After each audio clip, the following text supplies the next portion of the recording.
I am Jenna Bosonko, and this is QTV News, coming to you live from our studios along Caraba Avenue. Thanks for joining us. Here are the main local, business and sports news headlines. Recent windstorms have caused damage and displaced households in various parts of rural Gambia. We looked at some of these incidents. The Chief of Defense Staff continues his nationwide tour of military facilities and communities with visits to Yundum and Fajara Barracks.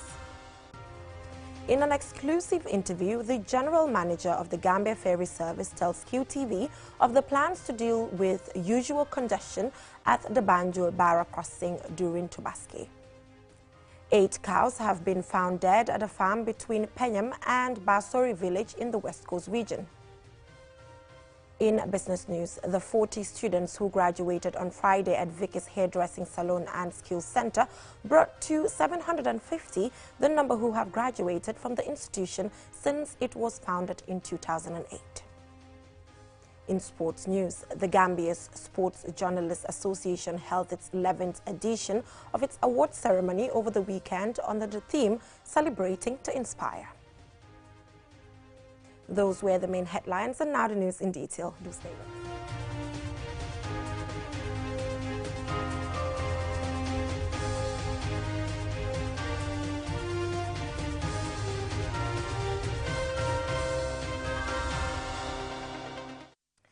Thank you for joining us. Now, recent windstorms in the Gambia have caused damage and displaced households in various parts of rural Gambia.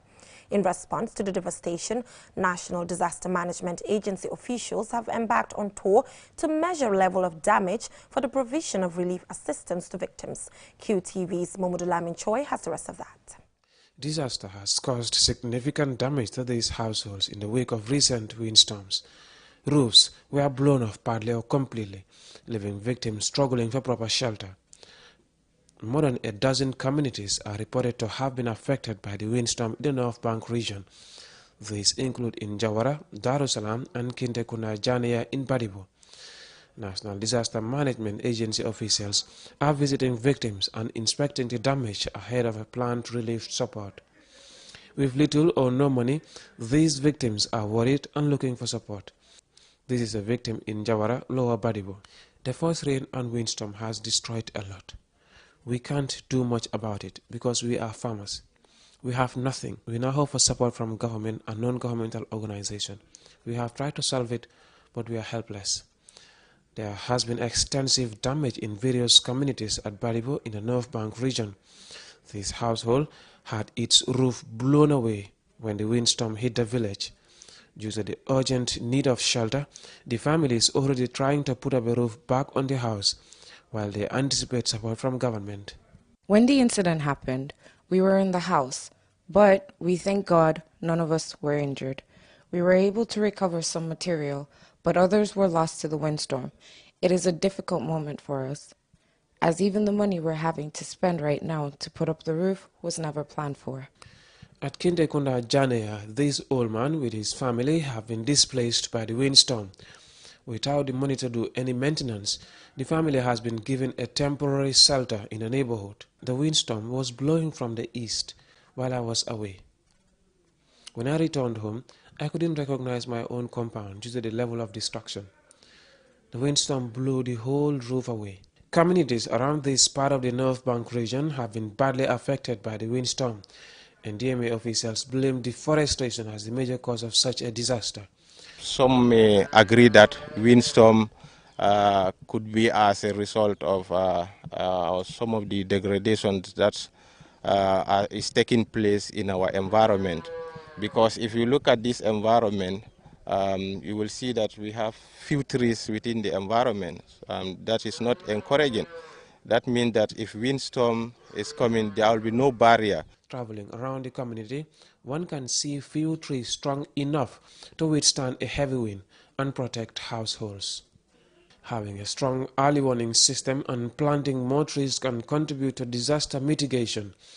Although the NDMA is recognized for sending early warnings to communities, the Councillor for Lower Badibo Ward, Alaji Pane, calls for a comprehensive warning system that can keep people alert. He also requests government's timely intervention to support disaster victims. The National Disaster Management Agency is planning to provide relief assistance to the victims. Mohamed Lamin Chai, QTV News. Very unfortunate situation. Now, the Chief of Defense Staff, Lieutenant General Yakuba A. Drame, the final days of his ongoing nationwide tour, visited the Yundum and Fajara barracks, where he repeated his message advising soldiers to be steadfast and love their job. Babu Kasi has the rest of that. The CDS and his delegation were welcomed at Yundum Barracks by comrades and school children. There, he met village elders who all expressed satisfaction and praised the soldiers for their good work and services to the nation. At a meeting with the soldiers, the CDS stated that despite the challenges the Army faces in terms of some logistics, he assured them his office is working to find solutions. He praised the soldiers for positively transforming the image of the military after people lost trust in them in the previous years. The narrative has changed. People now consider you and I as the People's Armed Forces. That was made possible because of you. We can always initiate what I call policy directives. We try to make sure that perhaps implement certain policies that would define what we want to do and how we want to go about it. But remember, we are just at the policy makers. But you implement the policies. Even though it may be good, if you fail to implement those policies in line with our thinking, then it means we're achieving nothing. CDS Yakuba Drame also had a closed-door meeting with the Nigerian economic contingent at the Yundum Barracks. At Fajara Barracks, the CDS inaugurated a saloon and an officer's kitchen before proceeding to watch a display of weapons by the soldiers and also soldiers trained to control riots and demonstration. At the training school, the CDS met with the Turkish military advisors and teachers. Here, some soldiers are being trained to go to Turkey for further training. During a meeting with the soldiers at the barracks, CDS Yakuba Drame had a word of advice to soldiers about the upcoming elections. Politics and soldiering cannot go. It's either we take off the uniform and become politicians, or we be practical soldiers, and I'm proud to be one of them, and stay away from politics. It pays a great deal of dividend when we stay away from politics. We will earn the respect of the people of this country. We will earn the respect of the international community. And that gives us a comparative advantage in whatever we may want to do tomorrow. Let's leave the politicians to do whatever they feel like doing. But remember, they owe it to the country. Let people not advance their individual interest to the detriment of the interests of the country. What do I mean by that? Today, people are using politics to divide this country. That is a recipe for danger. It's a recipe for disaster. While we've seen it, it's not hearsay. The CDS also emphasized how the Army's role is different to what it used to be in the past. Aside politics, we are one big people. We're one big nation. Let's not allow politics to divide us. Babu Karsi, QTV News. The General Manager of the Gambia Ferry Service, in an exclusive interview with QTV's Omar Pijalo, reveals plans for 24-hour ferry operations of all 3 ferries at the Banjul Barra crossing points 2 days before Tobaski, as part of efforts to decongest the crossing points. More in this report. Muslims all over the world are preparing to mark Eid al-Adha, locally known as Tobaski in the Gambia, which is the most important feast of the Muslim calendar. Here in the Gambia, thousands will travel back to their place of birth to spend this important feast with their families using the Banjul Barra crossing points. Because of this, passengers usually get stranded at both Banjul and the Barra terminals due to lack of sufficient ferry services. The General Manager of the Ferry Services, Lamin Jawara, promised to change this narrative ahead of this year's feast. When we have peak periods like the Tobaski or Tobaski, like the Korite or the Tobaski, or during those periods, like Quranic recitations and those kind of, peak periods, Gamos, we deploy all 3 ferries. And that is exactly what we plan to do for this Tobaski. So all we ask for the public, let them start their journey as early as they could, instead of everybody trying to cross in a single day.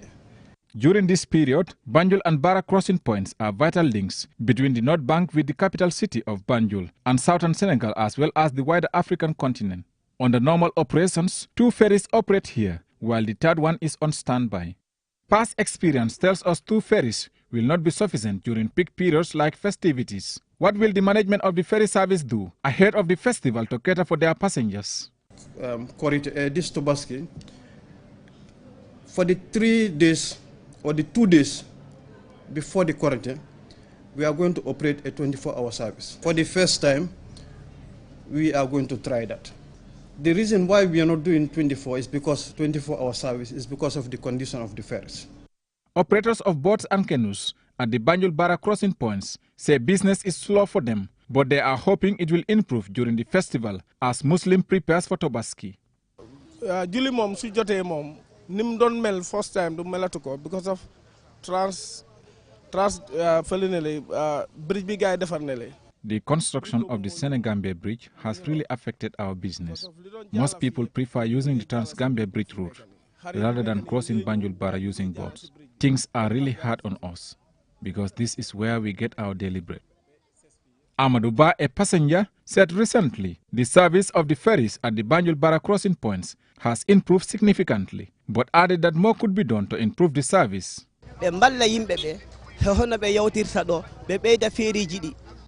During festivals, it is very difficult to cross here because of the number of people crossing every day. Some people will sleep at the terminals just to be able to cross. I hope the ferry service will help us this year. It remains to be seen if the words of the general manager will translate into action during the period to provide a safer and more reliable service to the public. The Gambia Ferry Services provide cross-river services for passengers and goods at all crossing points along the River Gambia, and Banjul-Barra is the most prominent crossing point in the country. Reporting for QTV News, I am Omar P. Jallo. From that story by Omar P. Jallo, we will now go for a short commercial break. When we come back, we have local business and sports news. Do stay tuned. The best product in town is back. QCell's MiFi router. Get the best MiFi in the country for just $2,800 and connect up to 15 users with 4G internet speeds and a long-lasting battery life. So rush now to any of our customer care locations and get the best for less while stocks last. For more info, call our customer care on 111. QCell, Senior Boss, the Gambia's quality network. We innovate, others follow.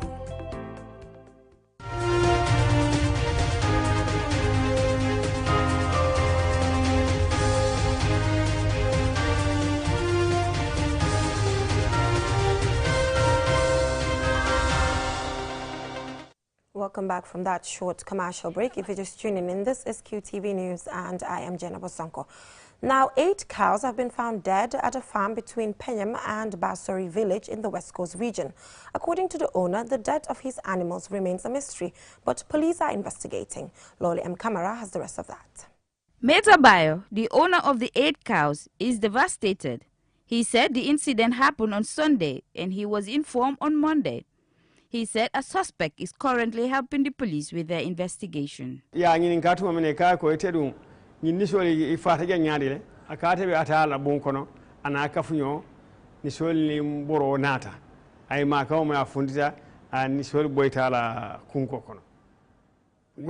the police interrogated him, he explained that he was with a friend when they heard noise.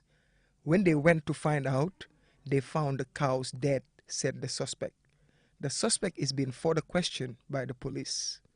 Meta Bayo said the animals are expensive and it is a huge loss to him. 3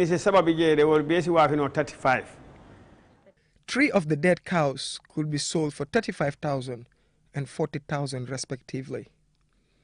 This is just a big loss for me, and the only advice I can give to farmers is we are all in this together, because the farmer and the cattle herder are all farmers.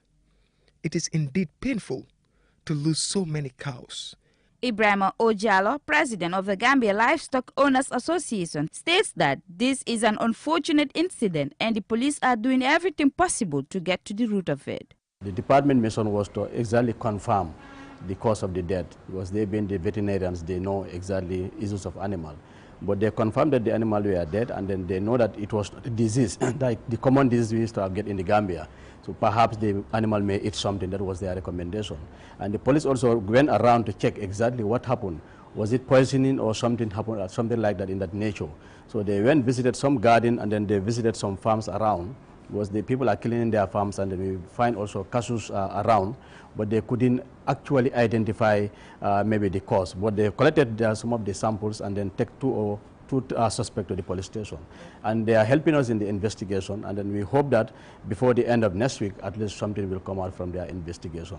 Mr. Jallo gives this advice to farmers. The other advice I have for the farmers, that's the livestock farmers, to try to control their animals, because we are going into the rainy season. They should try to avoid their animals going into a people's crop. But again, the farmers, that's the crop farmers, should not poison animal. Once you apprehend animal in your farm or around your area, we have the local government authority. The chief is there, the alcalos there. It's better to apprehend the animal or control the animal, report the case to the authority, and then from there they have their own charges. But once you kill the animal, then you are motivating, or you are trying to encourage conflict, and we don't want that thing to happen. The 8 cows could cost over $200,000, according to the owner. The Livestock Owners Association is calling on the public, especially animal farmers, to be vigilant, as this is not the first time animals have been found dead from suspected foul play. For QTV News, Lolly M. Kamara. Very unfortunate. Now, activists and the community of Jufure on Monday called on the government to formally recognize July 5th as a national day in remembrance of the day Kunta Kinte was captured and sold into slavery in the USA. They made these remarks at the maiden celebration of Kunta Kinte Day organized by the Kunta Kinte Foundation. And Sumana Isonyasi has the rest of that. Married Binte Keba, who gave him 4 sons, and they were named Kunta, Lamin, Swadu, and Madi. What's your name? Kunta Kinte.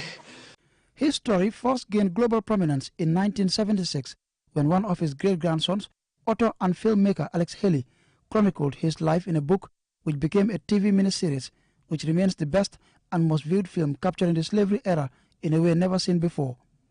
Born to Gambian parents in a small Maninka settlement called Jufure, located in the North Bank of the Gambia in 1750, enslaved and taken to America, Kunta Kinte died in 1822. Since Alex Haley's internationally acclaimed award-winning miniseries titled Roots was released in 1979, Kunta's story continues to reverberate around the world, putting Gambia on the global map. However, despite the historical significance attached to Kunta's life, not much has been done to celebrate the historical icon whose resistance against slavery and insistence on maintaining his African heritage gained him the enviable reputation as a true warrior. Despite the popularity and historical importance of Kunta's life, his family, the people of Jufure and activists, believe Kunta's life should be nationally celebrated in the form of a National Remembrance Day. Thus, the formation of the Kunta Kinte Foundation and the maiden commemoration of the day he was captured in 1750. Lamin Sise is a great-grandson of Kunta Kinte, and he explains the reasons and importance of celebrating Kunta Kinte Day. The Gambia government, especially the Ministry of Tourism and Culture and our parliamentarians, to make sure they discuss about this day and make sure it became a national day, a national holiday, definitely. Pan-Africanist Usman Toure also called on government to formally recognize Kunta Kinte Day as a National Remembrance Day in honor of Kunta's life, and went on to call for the rejuvenation of the Roots Homecoming International Festival, saying this will help further cement Kunta's status in our history. It is significant, and it is very important that we celebrate days like this, because it will give us an opportunity to reflect on who we are, because the fought that he undertook was basically making sure that our identity doesn't fade away. And today that is a big question that we all have to ask ourselves, and make sure that such journey we keep fighting for, and such things we keep trying to make sure that we can achieve a greater Africa and a greater Gambia particularly. Thomas Sambu, an activist, implored young people to read more about African history written by Africans. warning that we are losing our history by relying on stories told by outsiders. He also added his voice to calls for the formal recognition of Kunta Kinte Day as a National Remembrance Day. Slavery, he says, interrupted our beautiful history, hence the need to reflect on our past. Monday's program was preceded by a march past from traffic lights to Westfield Youth Monument, characterized by performances from several traditional groups, the police band, and a traditional troupe. Antoine Sonyasi for KTV News.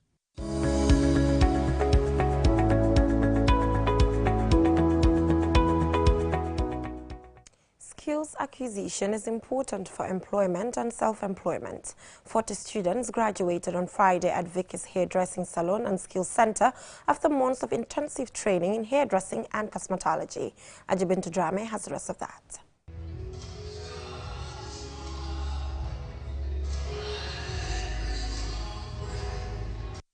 This is the 11th graduation by Vicky's Hairdressing Salon and Skills Center. These graduates are now specialized in hairdressing and cosmetology, the art and science of beautifying hair, nails and skin. Dressed in their smart gowns and flawless makeup, the graduates had words of advice and inspiration from various speakers. Cecilia Goddard-Njai, a travel consultant, was among those who congratulated the graduates. The customers are the ones that can either make you or break you. So please, please, please focus on your customers. It doesn't matter how much money you make. It doesn't matter how good you are on your career or your business. Demba Sala, the PRO of National Association of Vocational and Skills Training Institutions, commended Vicky for her iconic role and tremendous contribution to the lives of these graduates. He advised graduates to use their acquired skills for self-development and growth.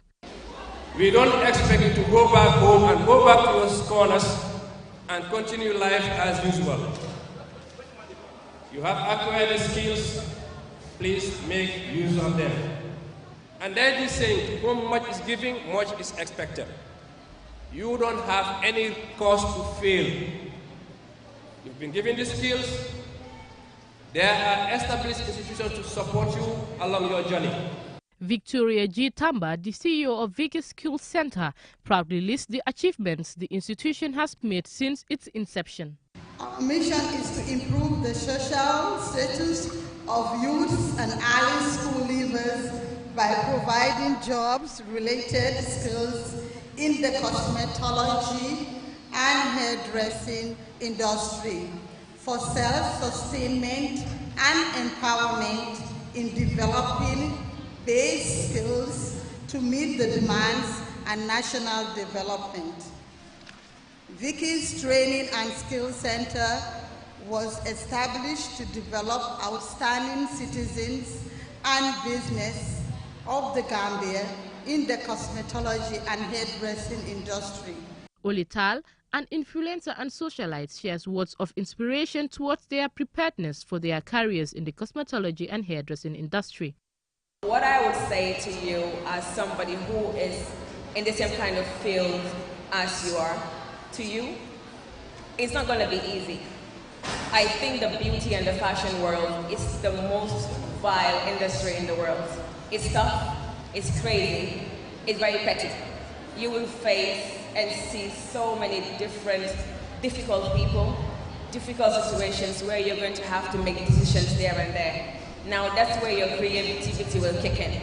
Creativity goes a long way, and thinking outside of the box, and finding your own niche of what kind of face or what kind of makeup or what kind of hair you're really good at doing. Vicky's Skills Center was established in August 2008. Since then, the school has graduated about 750 people who are now employed and empowered in various sectors, both private and public. Ajibintu Drame, QTV News.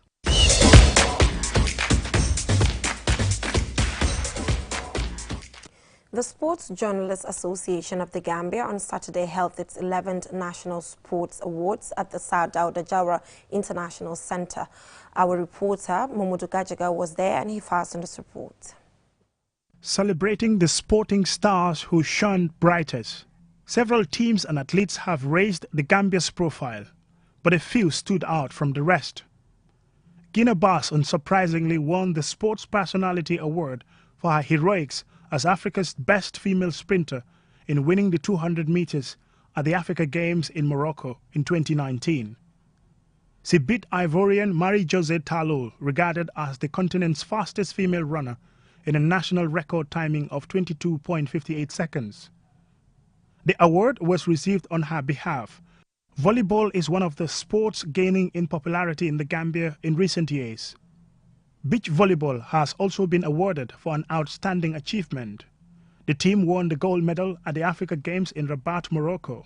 In indoor volleyball, Coach Mariwada was awarded for guiding the Gambia Under-19 team to a third-place finish at the African Under-19 Championship in Nigeria. Italy-based forward Musa Barrow, playing for Bologna, won the Foreign-Based Athlete of the Year award after a phenomenal season, which saw him score 8 goals and 8 assists in 38 games in the 2020 season. As a reward, over the weekend, the team announced they have signed him to a permanent 4-year deal. Barrow had been on loan to Bologna from Atalanta. His former Atalanta teammate Ibrahim Akoli received the award on his behalf. Other awards went to the Gambia national team, the Scorpions, who qualified to their maiden Africa Cup of Nations in March after a 1-0 victory against Angola.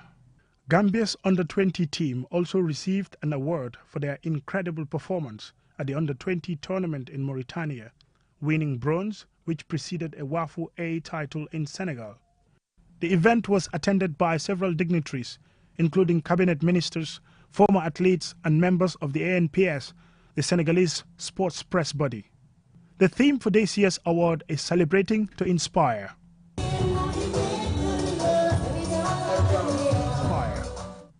Mamudu Gajaga, QTV News. I like the consistency of the awards. Now, that is all we have for you in this edition of QTV News. Join us at 10 for another bulletin. Thanks for watching and have a great week ahead.